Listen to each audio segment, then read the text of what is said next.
Hi, everybody. I will be reading Esther, the fourth chapter, the 13th through the 17th verse. Mordecai sent this reply to Esther. Don't think for a moment that because you're in the palace, you will escape when all other Jews are taken away. If you keep quiet at a time like this, deliverance and relief for the Jews will arise from some other place. But you and your relatives will pass away. Who knows if perhaps you were made queen for just such a time as this? Then Esther sent this reply to Mordecai. Go and gather together all the Jews of Susa and fast for me.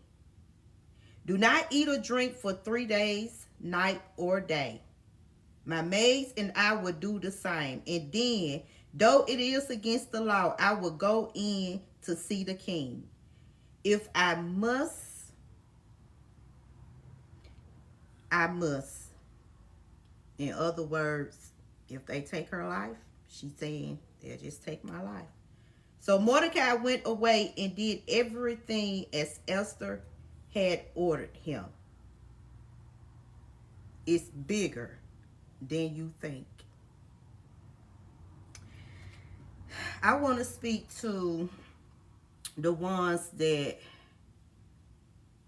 God has placed you in places on assignments.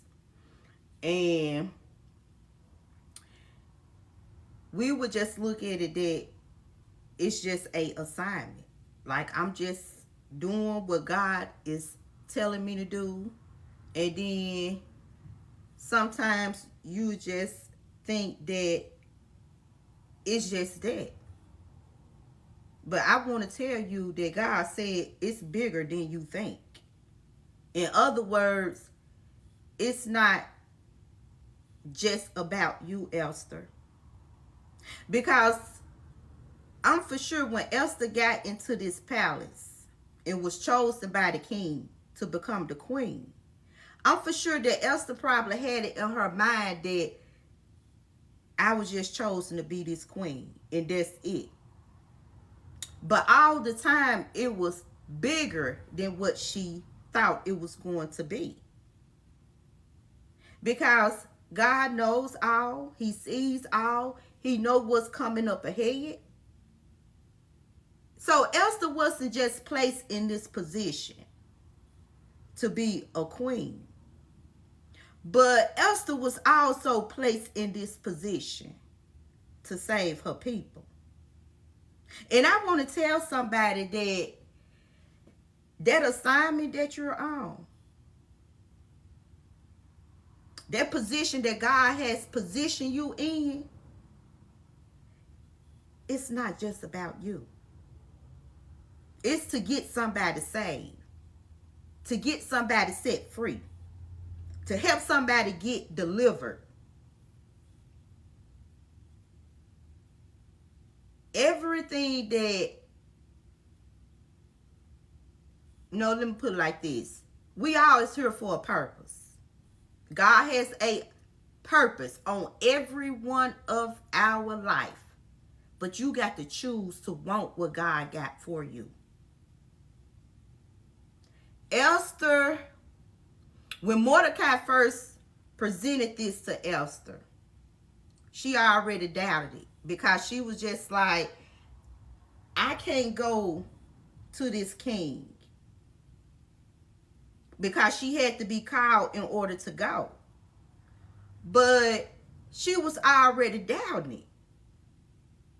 And somebody, you might be already doubting it. I can't do this.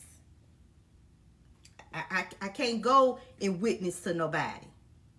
I can't go and testify to somebody. But all the time, before you start doubting it, trust God. Because she already had in her mind, I can't do this.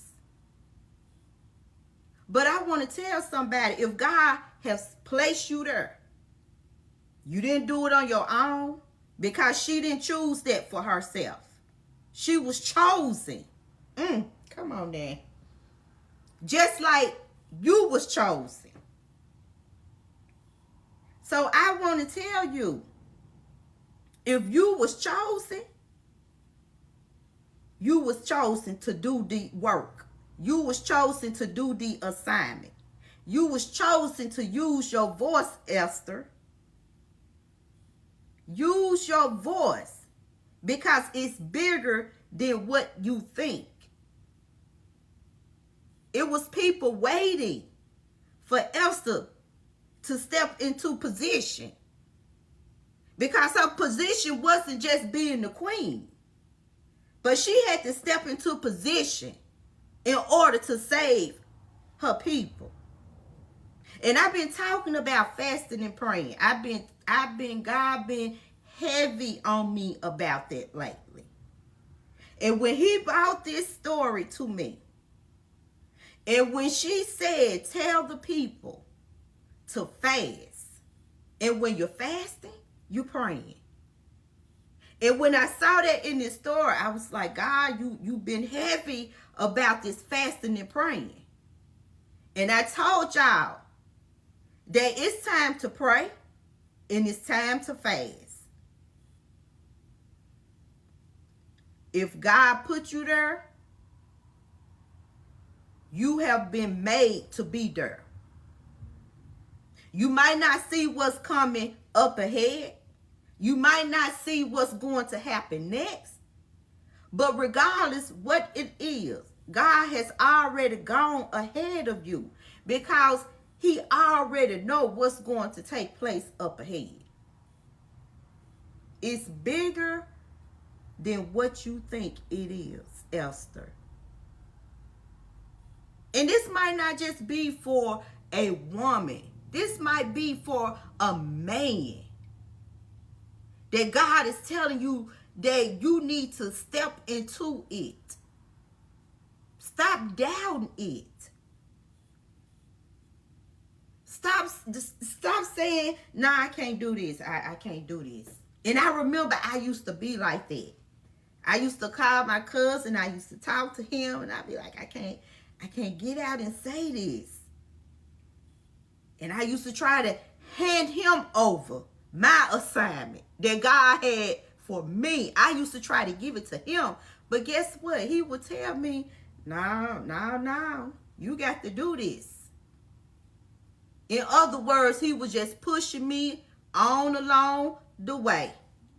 And I want to push somebody along the way.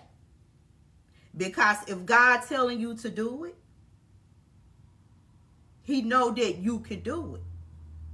And he's not going to leave you out there by yourself. He's right there beside you along the way. Well, I don't know what to say. I don't know what to say when I do this, God. Like, what I supposed to say? Man, I remember, if y'all only knew, it's as many times before I have gotten on these videos, not knowing what I'm going to say. But then as time went on, God was telling me, I'm going to guide your tongue. I'm going to give you the words to say. I'm going to, and it's like it was like a lot of the stuff I would get out and say, when I would get done, I'd be like, where did it come from? Like, where did that come from? I'm telling you, if God has positioned you for it, it is made for you. Don't allow the fear to creep in. Because it will. Because nobody's talking you out of it but yourself. And that's how Esther was. She was already talking herself out of, I can't do this. Because guess what? I'm here. I'm just here. But God was saying it's time for you to use your voice and speak up. And I want to encourage somebody. Just like he encouraged me, it's time for you to use your voice and speak up, Esther. Bye, y'all.